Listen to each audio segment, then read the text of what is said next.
안녕하세요. 제 채널은 주식 투자자분들에게 다양한 주식 관련 사연을 소개해드리면서 주식 투자자의 공감과 때로는 경각심을 일깨워 주려고 하고 있습니다.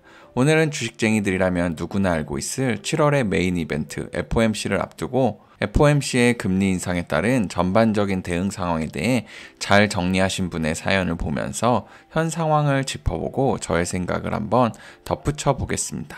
다들 앞으로의 시장과 내일의 메인 이벤트를 앞두고 싱숭생숭 하실 텐데 가볍게 들으시면서 공감해 주시거나 다른 의견 있으시면 자유롭게 남겨주시면 감사하겠습니다. 그럼 시작하겠습니다. FOMC 이후 한국 시장에 대한 고민.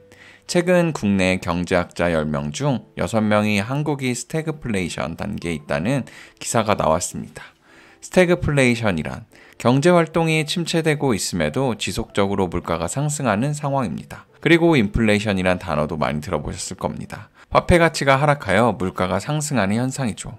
벌써 2년이나 지나버린 코로나 발생. 코로나가 처음 발생하고 전 세계적으로 경제활동이 원활하지 않으면서 우리나라를 포함한 많은 국가들이 돈을 풀기 시작했습니다. 당시 경제활동을 위한 부양책이었습니다. 그렇게 되면서 유동성이 확대되고 인플레이션 현상이 발생하고 물론 여러 가지 변수도 있지만 일반적으로 경제 성장은 인플레이션을 동반합니다. 하지만 이번 인플레이션은 경제 성장의 측면보다는 코로나 지원금으로 인한 유동성 확대에 따른 원인이 많다고 생각합니다. 또한 코로나로 인한 원자재값 상승 등 인플레이션 현상을 잡기 위하여 유동성 축소를 합니다. 여기서 말하는 유동성 축소는 금리 인상입니다. 그래서 이미 미국에서는 빅스텝이니 자이언트 스텝이니 가파른 금리 인상을 하고 우리나라 또한 최초로 빅스텝 0.5%를 감행했습니다. 그렇게 금리가 올라가는 상황에서 경제활동은 줄어들고 경제 침체가 우려되지만 사실상 한국은행이나 국가에서 내놓을 수 있는 방법이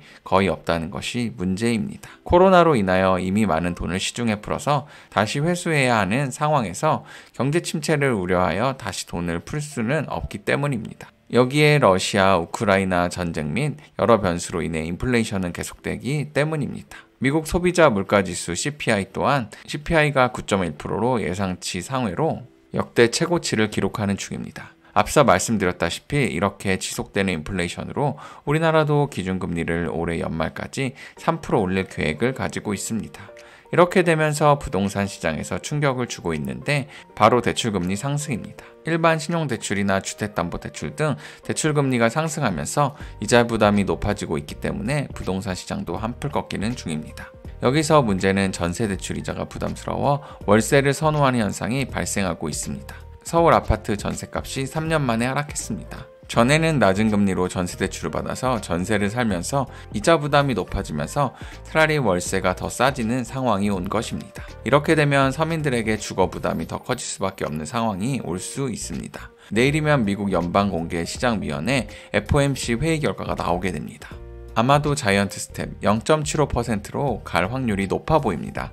FOMC를 앞두고 우리나라 코스피는 어제 2400포인트를 회복하며 강보합으로 마감하였습니다. 하지만 오늘 새벽 미국 대형 기업들의 실적이 발표된 가운데 어닝쇼크가 많이 나와서 미증시는 하락하여 마감하였습니다. 우선 내일 FOMC 회의 결과가 나와야 증시가 방향성을 잡지 않을까 생각합니다. 어떠셨나요? 내일 FOMC라는 빅 이벤트를 앞두고 다들 많은 걱정과 고민이실 겁니다. 참 주식을 한다는 게 평생 몰라도 될 미국의 금리 발표 회의를 마치 월드컵 결승전처럼 숨죽이면서 기다리고 있게 만드네요. 오늘 가져온 글은 FOMC를 앞두고 한국의 경제 상황과 FOMC 이후 금리에 따른 주식시장에 대해 생각해보기 위해 잘 정리된 것 같아 가지고 와보았습니다. 요즘 발표되는 미국 기업의 실적, 월마트, 은행들, 그리고 빅테크 중 아마존, 구글의 모회사 알파벳 실적은 어닝쇼크가 나왔습니다. 다만 어제 영상에도 말씀드렸듯이 나쁜 소식이 나와도 더 이상 밀리지 않고 오히려 이보다 더 나빠질까라는 이유로 알파벳의 경우는 시간으로 거의 4% 가깝게 올랐습니다.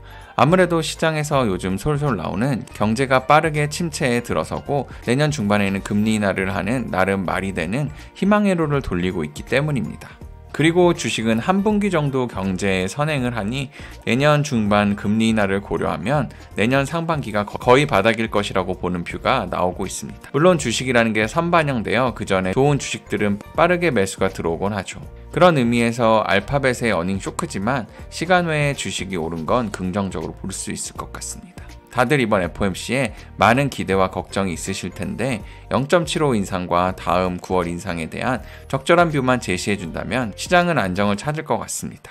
바이든의 중간 선거도 얼마 남지 않았고 연준도 주가가 더 떨어져 더 큰 부담을 지지 않고 싶어 할 것 같습니다. 이번 영상을 통해 FOMC 이후 자신의 포트와 주식의 전략을 세우는데 참고가 되었으면 합니다. 다양한 사연, 자신의 투자 관점에 대해 여러 사람과 공유하고 싶으신 분은 블로그, 메일 혹은 연락처를 채널 정보 탭에 있는 메일로 보내주시면 영상 제작해서 많은 분과 공유하겠습니다. 영상을 보시고 도움이 되셨다면 구독과 좋아요 눌러주시고 다양한 의견 남겨주세요. 그럼 감사합니다.